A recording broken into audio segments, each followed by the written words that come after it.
চাপৰৰ শালকুচা আৰু ফুটুকিবাৰী খেলপথাৰত কমতাপুৰৰ football tournament 2024ৰ আয়োজন। কমতাপুৰ স্বায়ত্তশাসিত পৰিষদৰ ক্ৰীড়া আৰু যুৱ কল্যাণ বিভাগৰ উদ্যোগত চাপৰৰ শালকুচা আৰু ফুটুকিবাৰীৰ খেলপথাৰত অনুষ্ঠিত হ'ব দ্বিতীয়তম কমতাপুৰৰ ফুটবল টুৰ্ণামেণ্ট 2024। অহা 17 নৱেম্বৰ তাৰিখৰ পৰা শালকুচা উচ্চতৰ মাধ্যমিক বিদ্যালয় খেলপথাৰত আৰম্ভ হ'ব এই টুৰ্ণামেণ্ট। ছেমি ফাইনেল 2খন আৰু ফাইনেল খেলখন অনুষ্ঠিত হ'ব ফুটুকিবাৰী খেলপথাৰত।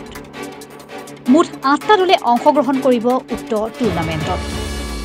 ফুটবল টুৰ্ণামেণ্টখনিৰ বিজয়ী দলে লাভ কৰিব নগদ 51,000 টকাৰ লগতে ট্ৰফি আৰু বিজিত দলে লাভ কৰিব নগদ 31,000 টকা সহ ট্ৰফি।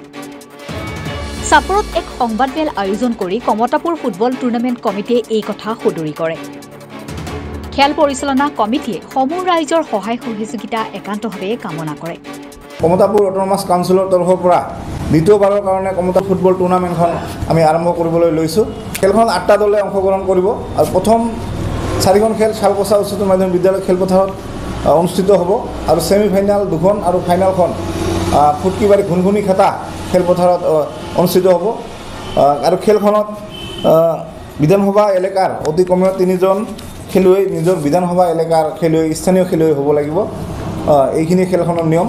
আৰু খেলখনত পুৰস্কাৰ হিচাপে আছে, প্ৰথম পুৰস্কাৰ আছে 51,000 টকাৰ লগতে ট্ৰফি, দ্বিতীয় পুৰস্কাৰ 31,000 টকাৰ লগতে ট্ৰফি আৰু শ্ৰেষ্ঠ খেলুৱৈ 3,001 টকাৰ লগতে ট্ৰফি আৰু শ্ৰেষ্ঠ গ'লৰক্ষক 3,001 টকাৰ লগতে ট্ৰফি। সেয়ে আমি সমূহ ৰাইজক সহায় সহযোগিতা আৰু উপস্থিতি একান্তভাৱে আন্তৰিকতাৰে কামনা কৰিছোঁ। শালকুচাত খেলখন চলিব আমাৰ 17 নৱেম্বৰৰ পৰা 20 নৱেম্বৰলৈকে আৰু ফুটকিবাৰীত চলিব 21 নৱেম্বৰৰ পৰা 24 নৱেম্বৰলৈকে। ফুটকিবাৰীত ফাইনেল খেলখন অনুষ্ঠিত হ'ব। গতিকে সমূহ ৰাইজৰ আমি উপস্থিতি আৰু সহায় সহযোগিতা কামনা কৰিছোঁ। ধন্যবাদ। যে আমাৰ যিখন কমতাপুৰ অট'নমাছ কাউন্সিলৰ আমাৰ সন্মানীয় চিফ জীৱেশ চন্দ্ৰ ৰায় ডাঙৰীয়াৰ তত্ত্বাৱধানত আমাৰ ইতিমধ্যে কমতাপুর ফুটবল টুর্নামেন্ট এবার দ্বিতীয়বারের কারণে অনুষ্ঠিত হবার জায়গা আছে। আর ওই দ্বিতীয় কমতাপুর ফুটবল টুর্নামেন্টের আমার মুখ্য চেয়ারম্যান বিটুল চন্দ্র বর্মন আমার মাজত উপস্থিত আছে।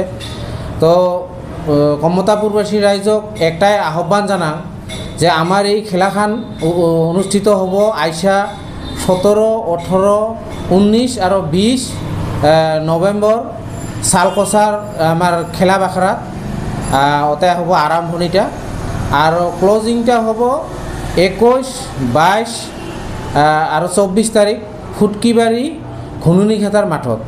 গতিকে দুয়োটা অনুষ্ঠানত দুয়োখন মেচতে যাতে পূৰ্ণভাৱে আমি ৰাইজৰ সহায় সহযোগিতা পাম, এইখিনিৰে জন্য আজি এই বিশেষ প্ৰেছ মিট দিব লগা হৈছে। জাতি ধৰ্ম বৰ্ণ নিৰ্বিশেষে গোটাই কমতাপুৰ ৰাইজক আৰ উঠি আসাৰ যিখিনি নৱপ্ৰজন্ম আছে আমাৰ যাতে খেলার প্রতি আকর্ষিত হয় আর খেলার যোগেদিয়ে যাতে আমার ভবিষ্যৎ উজ্জ্বল করার একটা মানে ভাল একটা রাস্তা দেখে দিব পাম, এইখিনি মানে একটা উদ্দেশ্য আছে।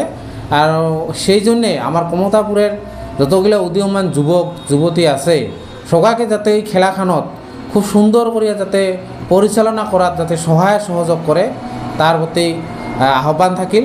আর এর লগে লগে আমি কমতাপুর টুর্নামেন্টের সমিতির তরফের প্রায় আমার কমতাপুর অটোনমাস কাউন্সিলৰ চিফ মহোদয় জীৱেশ ৰায় ডাঙৰীয়াকো আমি অশেষ ধন্যবাদ জনাইছোঁ। Bureau report Republican.